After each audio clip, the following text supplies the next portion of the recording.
Coucou les étoiles, bienvenue dans cette capsule sur la nouvelle lune du mois de mars 2024.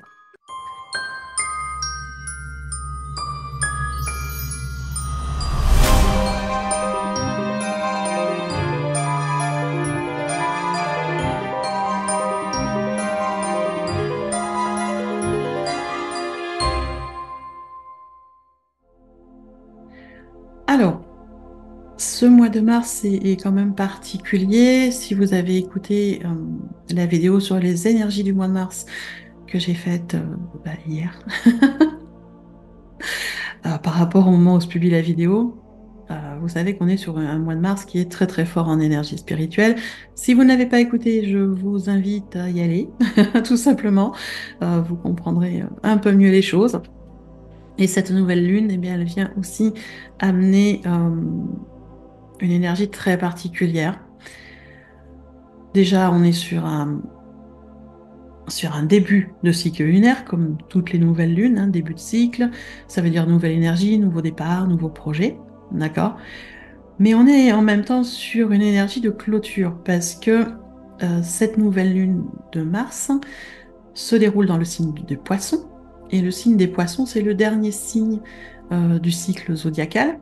Ce qui veut dire qu'on finit le cycle zodiacal, on finit l'année zodiacale, puisque en termes de fin d'année, nouvelle année, chacun a ses correspondances. La plupart des gens fêtent la fin de l'année et la nouvelle année, 31 décembre, 1er janvier. D'autres, notamment les Celtes, fêtent plutôt ça entre le 31 octobre, 1er novembre. Nos amis astrologues ont tendance à fêter, à avoir une nouvelle année au niveau du zodiaque. Donc, du coup, sur le mois de mars, puisqu'on passe des poissons au bélier. On finit le cycle zodiacal, on en démarre à nouveau. Donc, du coup, si on tient compte de ça, on a quand même une énergie sur cette nouvelle lune qui est particulière parce que elle nous amène quand même cette sensation qui est nécessaire de clôturer certains dossiers. Certains, voire beaucoup d'entre vous et d'entre nous d'ailleurs, parce que je peux me mettre dedans, on est dans une énergie de fatigabilité. Beaucoup de personnes sont fatiguées en ce moment, les énergies sont lourdes, les énergies sont fortes, difficile de savoir où on va, difficile de quoi va être l'avenir, ça bouge partout, ça bouge beaucoup, et c'est assez fatigant, autant nerveusement que physiquement. Donc on est dans cette énergie un peu voilà, de fatigue qui correspond à une fin d'année en fait, hein, une fin de cycle. Quand un cycle se finit, on est un peu sur les rotules, un peu fatigué, il y a besoin de se reposer et de faire un point pour repartir. On est peut-être aussi pour certains et certaines dans une sensation de perte de foi par rapport à tout ce qui se passe et on a du mal à se recentrer. Donc il y a tout ça qui joue sur cette nouvelle lune. Et puis ben, la nouvelle lune, effectivement, même si on démarre à nouveau un nouveau cycle, là pour le coup, comme je vous le disais, cette nouvelle lune est dans le signe des poissons. Alors, l'apogée de cette nouvelle lune, elle sera le 10 mars à 10h02, heure de Paris. Je précise bien, c'est heure de Paris. Si vous habitez sur un autre fuseau horaire, faites vos recherches via les moteurs de recherche pour connaître l'apogée de la nouvelle lune chez vous. Donc on sera sur cette nouvelle lune le 10 mars, dans cette énergie-là du poisson, qui nous amène vraiment quelque chose de très particulier, parce que oui, on est sur une nouvelle lune qui nous incite à clôturer certains dossiers, clôturer certaines choses, puisqu'on finit une année zodiacale, on va en attaquer une autre. Ça, on est OK là-dessus. Mais on est aussi avec cette nouvelle lune dans le signe de poisson. Le signe du poisson, c'est un signe un peu particulier, c'est le signe des rêveurs, de l'imagination, de l'illusion. Euh, c'est aussi un signe qui amène beaucoup de spiritualité, une très forte connexion à l'intuition, à l'inspiration, une très forte connexion à la foi. Mais c'est aussi un signe qui amène du flou et des fois une tendance à fuir la réalité. Le poisson est un peu dans son monde, hein. On le sait tous. Si vous connaissez des gens poissons, ils sont dans leur monde, dans leurs rêves, dans leurs idées, pas vraiment dans la réalité concrète de la vie de tous les jours. Ça fait partie du charme du poisson. Mais là, pour le coup, ça nous amène une énergie particulière sur cette nouvelle lune. On est vraiment sur un moment de préparation, euh, même si on est sur un nouveau cycle, hein, c'est le dernier cycle euh, de l'année, finalement zodiacal, puisque après le prochain cycle, ça en bélier, et là, au niveau de l'énergie d'action, on sera pas mal aussi. Et là, on est sur une nouvelle ligne finalement qui nous prépare sur la prochaine lune, qui nous prépare à l'équinoxe de printemps aussi, qui va nous aider en fait sur ce cycle à capter, à canaliser les messages, les intuitions, les inspirations qui arrivent de là-haut. Vous l'appelez le ciel, l'univers, Dieu, votre âme, vous l'appelez comme vous voulez, mais en tout cas, ça va être une nouvelle lune très très forte en canalisation. Canalisation de messages, d'intuition, d'inspiration.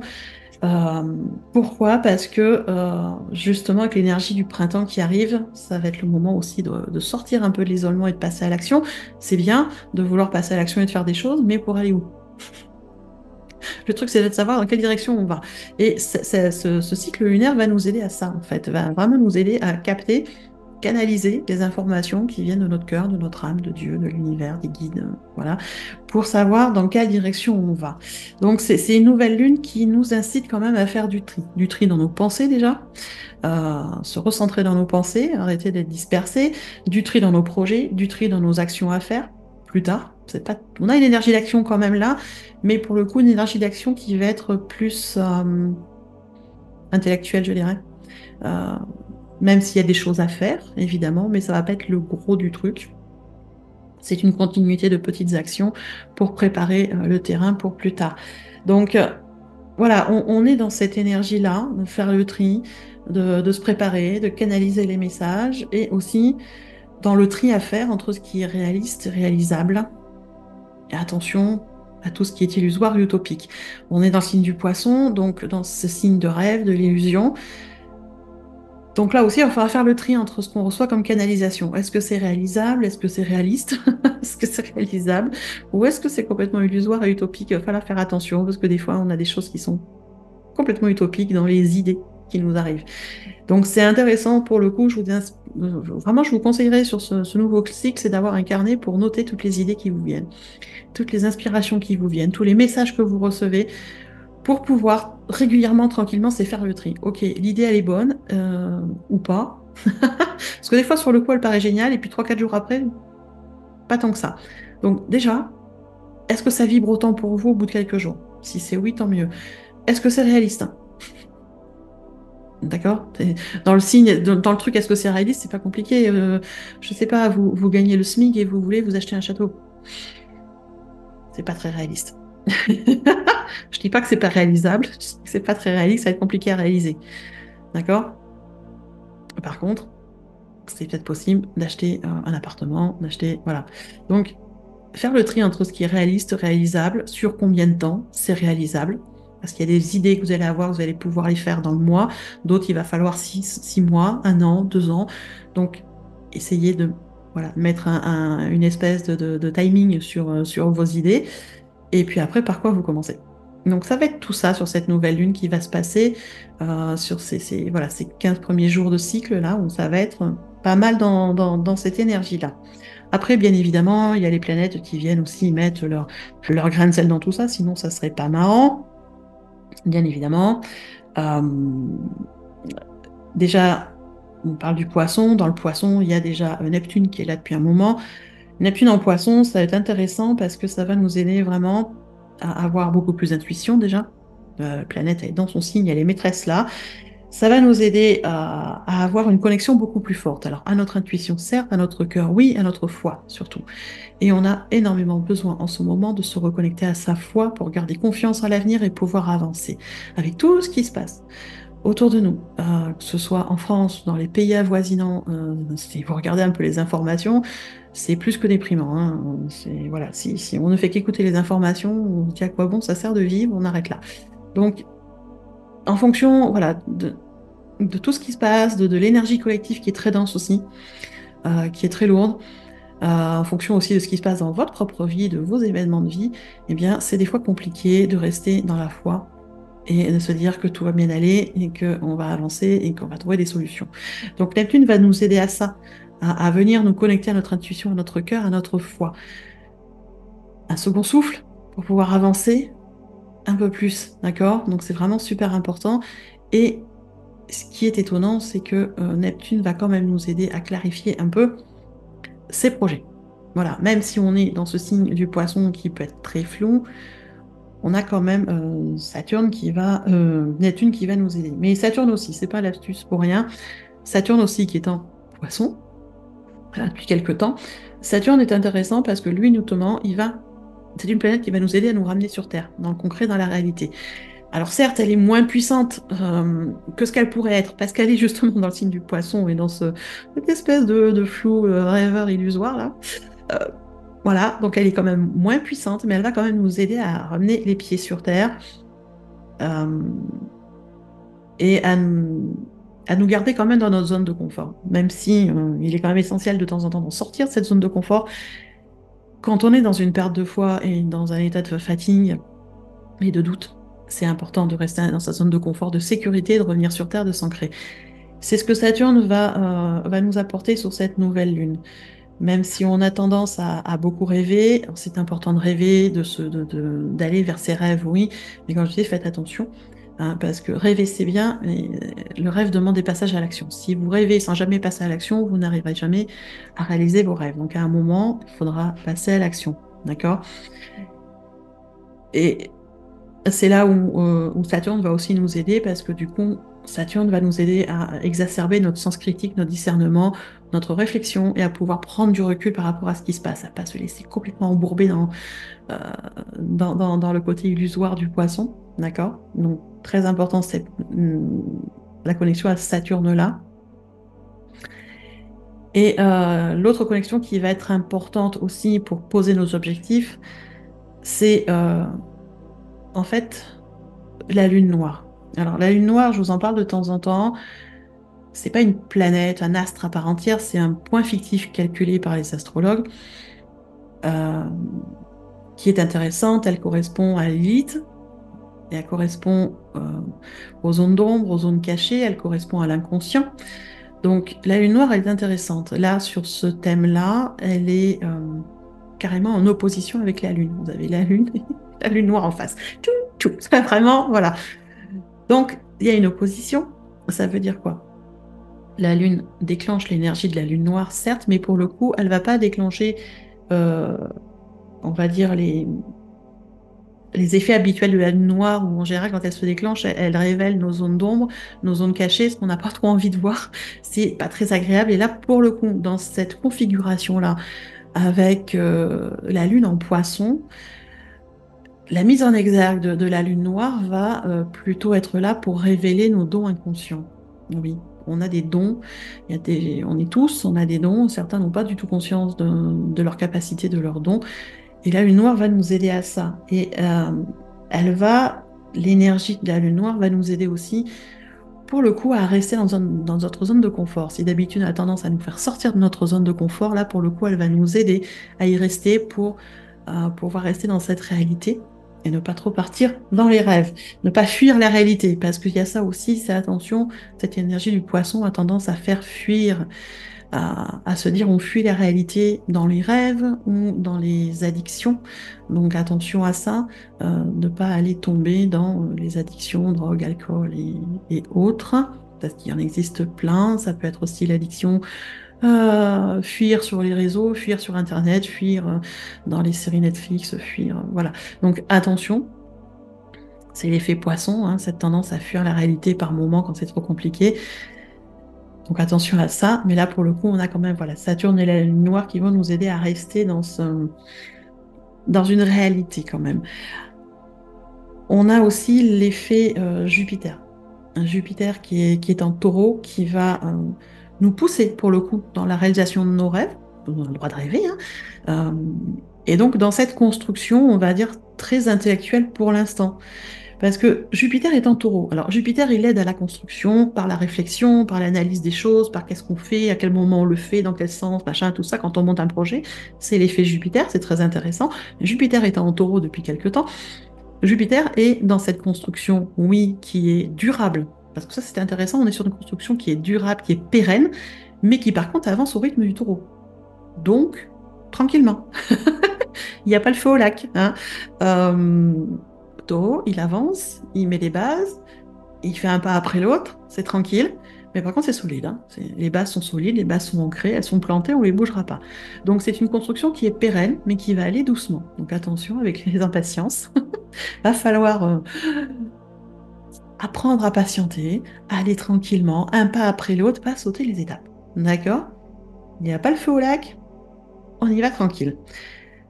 Donc ça, tout ça, c'est quand même assez intéressant, moi je trouve, l'impact, on va dire, des planètes comme ça qui sont en taureau. On a d'ailleurs Uranus aussi qui est en taureau et qui pour le coup s'entend bien avec la Lune. Et là aussi, ça va être quelque chose d'assez positif puisque cette planète va nous aider à renforcer notre volonté, à avoir plus d'implication euh, dans nos projets, pour concrétiser nos projets, et va nous aider dans les prises de décision, oui, mais pour nous simplifier la vie.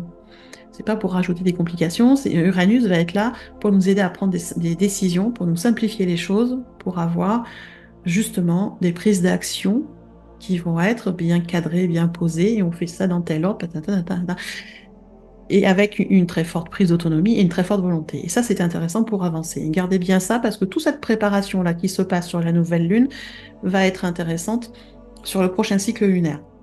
Tout ce qu'on va faire sur ce cycle-là va préparer le prochain cycle lunaire. Je le répète, tout ce qu'on va faire sur ce cycle-là va préparer le prochain cycle lunaire sur le printemps où il y aura plein de choses à faire avec une belle énergie d'action. Donc c'est important, toute cette analyse, cette pause, cette construction, ces plans qu'on met en place et on est aidé par les planètes pour ça. Donc profitons-en. Alors, malgré tout ça, on est toujours dans une période de grand nettoyage. C'est ça aussi qui nous fatigue beaucoup. Pluton est très actif sur cette nouvelle lune. Donc, bien évidemment, ça va remuer, bousculer, transmuter en profondeur. On est toujours en année karmique, je vous rappelle. Pluton en année karmique, ça nettoie. D'accord? Donc, effectivement, il y aura des remontées de peur, de doute, de colère, des choses comme ça. Et ça remonte et ça nettoie et c'est bousculant. Ça reste d'actualité, ça va être d'autant plus fort sur ce cycle-là qu'on a toujours Mars en Verseau avec Pluton. Donc, je vous l'ai dit, hein, quand on a fait les énergies de l'année, Mars en Verseau, j'en avais parlé il n'y a pas très longtemps, quand il est rentré au mois de février en Verseau, ça bouscule. L'énergie de Mars arrive, c'est une énergie guerrière. Dans ce signe du Verseau, qui est le signe du peuple, où évidemment, ça amène des énergies d'agressivité, de colère, de rébellion, beaucoup de tension, beaucoup de nervosité, une énergie qui est très très électrique, ce qui veut dire que euh, ça va continuer à bouillir comme ça. Mars s'entend pas spécialement avec Uranus, donc ça va mettre un peu le feu aux poudres là.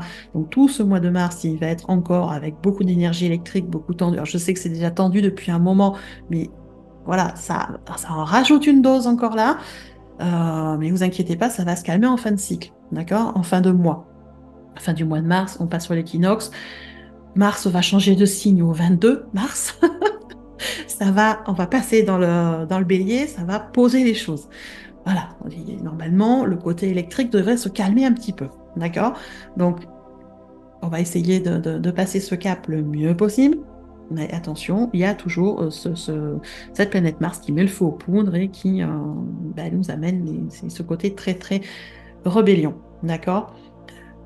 Après, on a quand même une planète qui est intéressante aussi sur ce signe, c'est Mercure. Mercure qui est en bélier. Alors Mercure qui est la planète de la communication, du mental.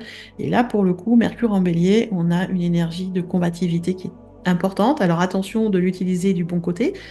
Éviter d'utiliser cette énergie de combativité du côté Mars et guerrier, c'est peut-être moins constructif.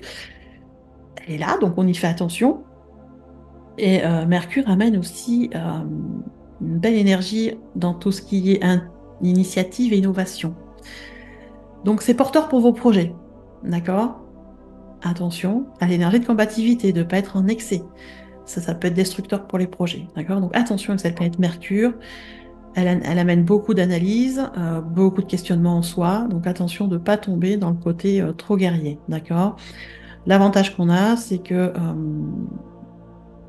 Mercure et Neptune ont un lien plutôt sympa sur cette nouvelle lune, et que du coup, ça aide à avoir plus de vision et plus d'ouverture de conscience, une vision plus large et on va dire, plus longue sur l'avenir, à long terme. Enfin, moyen terme, on va dire, parce que le long terme est compliqué en ce moment vu l'instabilité.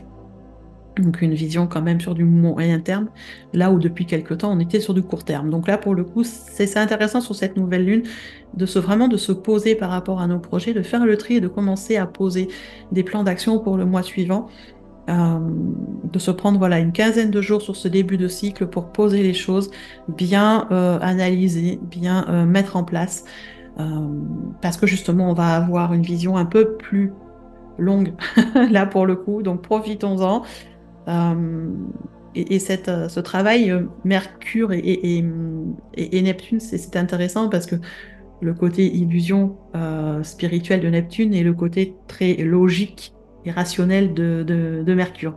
Donc c'est comme si on avait la logique et l'illusion et l'irrationalité qui se fusionnaient d'un coup. Rationnel et irrationnel fusionnent et travaillent ensemble.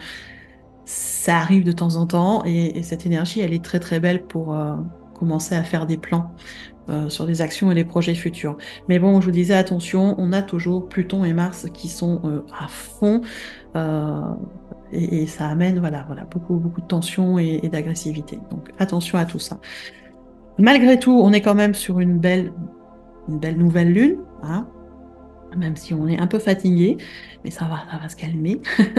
Et une belle vibration aussi, puisque cette nouvelle lune est en vibration 3, la vibration de la Trinité, une vibration qui est quand même très spirituelle, qui est très reliée à la croissance, à l'optimisme, je perds mes mots, à l'expression de soi créative, donc à tout ce qui est création de soi, qu'on montre aux autres, que les autres peuvent observer, que les autres peuvent apprécier, ou pas, hein, parce que ça dépend des trucs, mais l'expression de soi créative envers les autres, l'interaction sociale, la communication, l'optimisme, la tolérance, cette vibration de la Trinité, elle apporte vraiment une énergie très positive de créativité, de croissance. Sur cette nouvelle lune qui amène effectivement une énergie croissante. Quand on démarre une nouvelle lune, on est en énergie croissante. Donc, assez positif dans l'ensemble, même s'il y a des choses qui vont être un peu compliquées à gérer. Mais bon, à vous de voir comment vous allez gérer les choses au fur et à mesure que ça se présentera. Moi, comme à chaque fois, je vous propose un soin pour cette nouvelle lune, un soin à distance, pour vous aider justement à gérer un peu tout ça, à calmer un peu les choses. Alors, le soin de nouvelle lune, je vous le disais, c'est un soin qui se fait à distance, donc de chez vous. Il suffit de demander par l'intention à vous connecter à l'énergie du soin et vous recevrez le soin. Le soin va se dérouler le 10 mars, c'est un dimanche, le 10 mars à 21h, et ce soin sera accessible pendant 48 heures. D'accord? Donc jusqu'au mardi soir. Donc vous avez 2 jours, dimanche et lundi. Pardon, lundi et mardi, à partir de dimanche soir, donc lundi soir jusqu'à mardi soir, vous avez 2 jours pour demander à recevoir le soin. Dans ce soin, qu'est-ce que je fais? Alors, la première chose, ça va être on va dire, tout un grand soin énergétique. Le soin en lui-même dure à peu près 1 heure. Voilà. Alors, qu'est-ce qu'on va faire durant ce soin?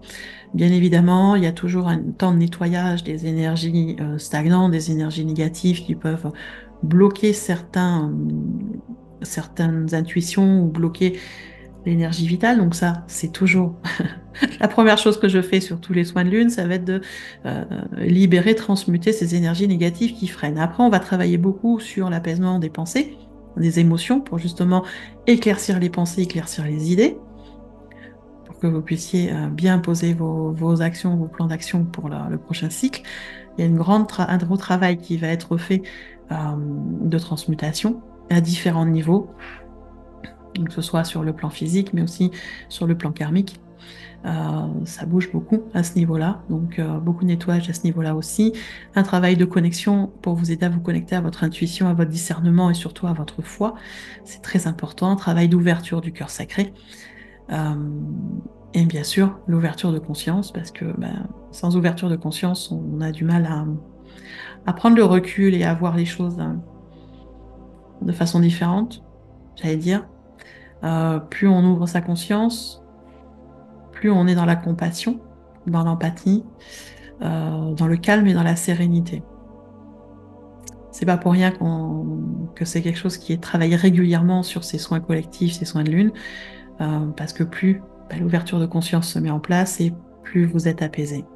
Et ça, c'est quand même important. Donc ça, c'est toute une grande partie qui va durer à peu près 1 heure de nettoyage.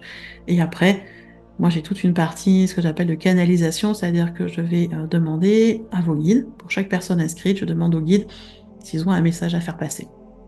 Et je transmets le message. C'est les petites guidances, hein. 1, 2, 3 phrases, ça dépend, pour vous aider sur ce moment précis de cette nouvelle lune. Voilà, donc avec plaisir de vous retrouver dans ce soin de lune. Si ça vous intéresse, vous avez dans le descriptif un lien. C'est marqué soin de nouvelle lune. Vous avez un lien, vous cliquez dessus. Vous avez toutes les explications sur la page et vous n'avez plus qu'à vous inscrire. Le soin est payant. Il est à 36 € hors taxe. Donc après, vous rajoutez la TVA en fonction de votre pays. Mais ça, c'est calculé sur le bon de commande automatiquement, vous n'en faites pas. Pour, j'allais dire, 1 heure de soins et quasiment une demi-heure ou 1 heure de canalisation en fonction du nombre d'inscrits que vous êtes, en sachant qu'il y a déjà 25 personnes, je ne sais plus, qui sont abonnés aux soins de lune tous les mois, donc ils reçoivent 2 soins de lune par mois. Donc plus les gens qui vont s'inscrire en plus. Voilà, ça met un peu plus de temps de canalisation. Donc je pense que le prix est quand même relativement doux pour avoir un soin qui est quand même assez efficace.